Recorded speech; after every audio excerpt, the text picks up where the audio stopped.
Comme nous l'avons vu dans l'émission précédente, dans la Bible il est question de nombreuses belles promesses. Que ce soit les Israélites ou les chrétiens, celles de ceux qui croient aux Saintes Écritures se sont toujours demandé quand ces promesses devaient se réaliser. Nous lisons par exemple dans l'Ancien Testament, et sous la plume d'Habacuc, « Jusqu'à quand, Seigneur, vais-je t'appeler au secours sans que tu m'écoutes? Et vais-je crier à la violence sans que tu nous en délivres? Pourquoi me fais-tu voir tant d'injustice? Comment peux-tu accepter d'être spectateur du malheur? Autour de moi je ne vois que l'oppression et la violence. La loi n'est pas appliquée, la justice n'est pas correctement rendue, et le méchant l'emporte sur le juste, et les jugements sont faussés. » Un peu avant que Jésus ne soit arrêté, ses disciples lui posèrent cette question. « Dis-nous, quel signe annoncera ta venue et la fin du monde? » Ou, comme le traduit la New American Bible, la fin de l'ère, qu'on pourrait également traduire par la fin de cette époque, c'est-à-dire celle où Dieu laisse les gens malfaisants prospérer. Si vous-même croyez que la Bible est la parole de Dieu, peut-être languissez-vous de voir ces promesses se réaliser, et vous vous demandez sans doute si vous finirez par les voir de votre vivant. Eh bien voyons ce que dit la Bible à ce propos. La parole de Dieu est émaillée d'indices permettant de penser que cela pourrait arriver bientôt. À vous d'en juger. Lisons la réponse que Jésus a donnée à ses disciples. En Matthieu chapitre 24, nous lisons « Vous entendrez parler de guerre et de menaces de guerre. Attention, ne vous laissez pas troubler par ces nouvelles, cela doit arriver. Mais ce ne sera pas encore la fin. En effet, on verra se dresser une nation contre une nation, un royaume contre un royaume.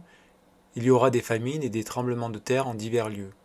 Mais ce ne sont que les premières douleurs de l'enfantement. » Il dit encore « Parce que le mal ne cessera de croître, l'amour du grand nombre se refroidira. » D'autres passages de la Bible parlent également de ce qui se passerait lorsque ce monde prendra fin.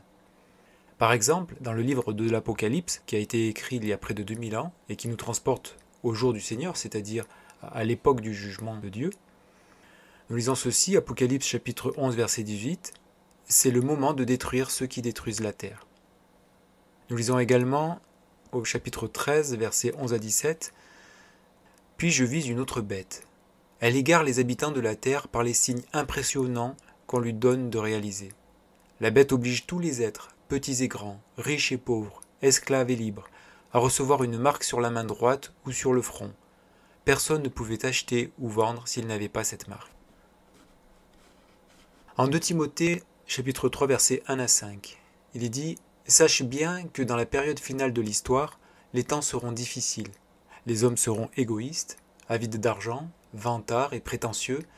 Ils parleront de Dieu d'une manière injurieuse et n'auront pas d'égard pour leurs parents. Ils seront ingrats, dépourvus de respect pour ce qui est sacré, sans cœur, sans pitié, calomniateurs, incapables de se maîtriser, cruels, ennemis du bien, emportés par leur passion et enflés d'orgueil. Ils seront prêts à toutes les trahisons. Ils aimeront le plaisir plutôt que Dieu. » Autre verset, 2 Thessaloniciens chapitre 2, versets 3 et 4. « Ce jour ne viendra pas avant qu'ait lieu la révolte finale, et avant qu'apparaisse celui qui est la méchanceté personnifiée, l'être qui s'en va à sa perte. Celui-ci s'opposera à tout ce que les humains adorent et considèrent comme divin. Il s'élèvera contre tout cela, et il ira jusqu'à pénétrer dans le temple de Dieu pour s'y asseoir, en se faisant passer lui-même pour Dieu. » Voilà, nous vous avons présenté ici quelques versets qui parlent de l'époque du jugement de Dieu et de la fin de la domination des méchants. Il y a évidemment bien d'autres versets qui en parlent, mais prenez déjà le temps de réfléchir à ces passages. Relisez-les dans la Bible, dans leur contexte, en ayant à l'esprit tout ce qui est en train de se passer à l'heure actuelle. Jésus a dit un jour « Quant au jour et à l'heure où cela se produira, personne ne les connaît, ni les anges au ciel, ni même le Fils, personne sauf le Père et lui seul. » Paul, en 1 Thessaloniciens, chapitre 5, versets 2 et 3, dit « Le jour du Seigneur viendra de façon aussi imprévisible qu'un voleur pendant la nuit. Quand les gens diront « Tout est en paix, en sécurité », c'est alors que, tout à coup, la ruine s'abattra sur eux, comme les douleurs de l'accouchement surprennent une femme enceinte. Personne n'y échappera. Alors, que signifie tout cela? Eh bien, cela signifie qu'aucun humain ne peut connaître en détail le calendrier divin. Cependant, la Bible nous donne suffisamment d'indices pour déterminer si nous vivons au jour du jugement. À chacun de nous donc d'en tenir compte ou pas. Et pourquoi est-ce si important? Et que risquent ceux qui se moquent délibérément de ces avertissements? C'est ce que nous verrons lors de notre prochaine émission. Merci de nous avoir suivis. N'oubliez pas de partager et de liker si vous l'avez apprécié, et à très bientôt.